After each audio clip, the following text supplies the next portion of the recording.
Hi friends, welcome to my channel. ఈరోజు మనము ఎండు నెత్తాళ్ళ కర్రీ ఎలా చేసుకోవాలో చూసేద్దామండి. ఈ డ్రై ఫిష్ కర్రీ అనేది చాలా టేస్టీగా ఉంటుంది. వేడి వేడి రైస్లోకి, రాగి సంగట్లోకి, అన్నిటిలోకి కూడా రాయలసీమ స్టైల్లో ఈ విధంగా ఒకసారి ప్రిపేర్ చేసుకొని చూడండి. దానికోసం స్టవ్ మీద ప్యాన్ పెట్టుకొని 2 టేబుల్ స్పూన్స్ ఆయిల్ యాడ్ చేసుకోండి. ఆయిల్ హీట్ ఎక్కిన తర్వాత ఆవాలు ఒక 1/2 టేబుల్ స్పూన్ యాడ్ చేసుకోండి. అలాగే జీలకర్ర ఒక 1/4 టేబుల్ స్పూన్ అంతా యాడ్ చేసుకొని ఇది కాస్త చిటపట్లాడిన తర్వాత సన్నగా కట్ చేసుకున్నటువంటి ఒక పెద్ద సైజు ఆనియన్, అలాగే కరివేపాకు రెమ్మలు ఒక 10 వరకు యాడ్ చేసుకొని ఇదంతా కూడా చక్కగా ఫ్రై అయ్యేంత వరకు ఫ్రై చేసుకుందాము. ఇదంతా కూడా లైట్ గోల్డెన్ బ్రౌన్ కలర్ రావాలి, అప్పటి వరకు ఫ్రై చేసుకుందాం. చాలా రుచిగా ఉంటుందండి. ఇలా ప్రిపేర్ చేసి పెట్టుకుంటే 2-3 రోజులైనా కూడా స్టోర్ అయి ఉంటుంది. మనకి ఫ్రిడ్జ్లో పెట్టకపోయినా కూడా కర్రీ అంత టేస్టీగా ఉంటుంది. ఈ విధంగా మొత్తం కూడా తిప్పుకుంటూ లైట్ గోల్డెన్ బ్రౌన్ కలర్ వచ్చేంత వరకు ఫ్రై చేసుకున్న తర్వాత ఫ్రెష్గా దంచుకున్నటువంటి అల్లం వెల్లుల్లి పేస్ట్ ఒక టేబుల్ స్పూన్ వరకు యాడ్ చేసుకొని ఇదంతా కూడా బాగా కలిసేలాగా కలిపేసుకొని పచ్చివాసన అంతా పోయేలాగా ఫ్రై చేసుకుందాము.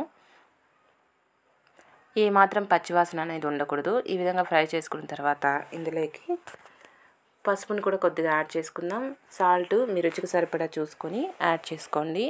ఈ విధంగా ఉప్పు పసుపు కూడా యాడ్ చేసి ఇదంతా కూడా బాగా ఫ్రై అయ్యేలాగా ఫ్రై చేసుకున్న తర్వాత ఇక నేను మీడియం సైజ్ టమోటాలు ఒక 2 తీసుకొని ఈ విధంగా చిన్న చిన్న ముక్కలుగా కట్ చేసుకున్నానండి. బాగా పండిన టమోటాలు, వీటిని కూడా యాడ్ చేసి ఇదంతా కూడా బాగా మగ్గేంత వరకు ఇలానే ఆయిల్లో మగ్గనిచ్చుకోవాలి. ఈ విధంగా మెత్తగా మగ్గిన తర్వాత ఇందులోకి నేను ఈ ఎండు నెత్తాలని ముందుగానే ఆయిల్లో ఫ్రై చేసుకొని శుభ్రంగా వాటర్తో క్లీన్ చేసుకొని పెట్టుకున్నానండి. ఈ ఎండు నెత్తాలను కూడా యాడ్ చేసేసుకుందాము. మీకు ఎలా క్లీన్ చేసుకోవాలో కావాలి అంటే నాకు ఇక్కడ కామెంట్ సెక్షన్లో కామెంట్ చేస్తే క్లీనింగ్ ప్రాసెస్ ఏంటో కూడా నేను మీకు చేసి చూపిస్తాను. ఈ విధంగా ఇవి కూడా యాడ్ చేసి ఈ ఆయిల్లో కాసేపు ఫ్రై అయిన తర్వాత ఇందులోకి ధనియా పౌడర్ 1 టేబుల్ స్పూన్, అలాగే red chilli powder 1.5 table spoon వరకు యాడ్ చేసుకోండి. మీరు కారం ఎంత తినగలరో చూసుకొని దాన్ని బట్టి యాడ్ చేసి ఇదంతా కూడా ఒకసారి కలిసేలాగా కలిపేసుకోండి. అలా అని మాడనివ్వద్దు. ఇలా కలిపేసుకొని ఇందులోకి 1 కప్పు వాటర్ని యాడ్ చేస్తున్నాను.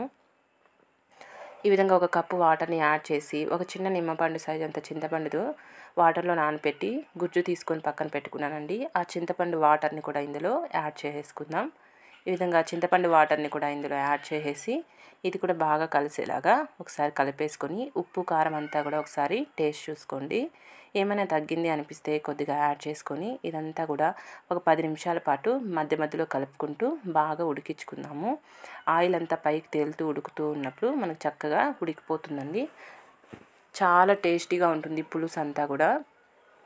ఈ విధంగా ఒక 10 నిమిషాల పాటు కుక్ చేసుకుంటే చూసారు కదా, ఈ విధంగా చక్కగా మనకి ఎండు నెత్తాల కర్రీ అనేది రెడీ అయిపోయింది. చాలా బాగుంటుంది. ఫైనల్గా కొద్దిగా కొత్తిమీరని యాడ్ చేసుకొని వేడివేడిగా రైస్ లేక్ కానీ రాగి సంగటి లేక్ కానీ సర్వ్ చేసుకుంటే ఎంతో టేస్టీ అయినటువంటి ఈ డ్రై ఫిష్ కర్రీ అనేది రెడీ అయిపోతుంది. మీరు కూడా తప్పకుండా ట్రై చేయండి.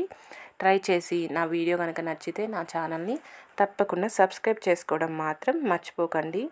అలాగే లైక్ చేయండి, షేర్ చేయండి, కామెంట్ చేయండి. పక్కనున్న బెల్ ఐకాన్ని క్లిక్ చేసినట్టయితే నేను పెట్టే వీడియోస్ అన్నీ మీకు నోటిఫికేషన్ ద్వారా వస్తాయి. మీకు ఏమైనా కుకింగ్ సంబంధించిన వీడియోస్ కావాలి అనుకుంటే కామెంట్ సెక్షన్లో కామెంట్ చేయండి. కింద నేను చేసి చూపించడానికి ట్రై చేస్తాను. చూసారు కదా, ఈ విధంగా కొత్తిమీరని యాడ్ చేసి వేడిగా సర్వ్ చేసుకుంటే ఎంతో టేస్టీ నెత్తాల curry ready. Okay friends, bye.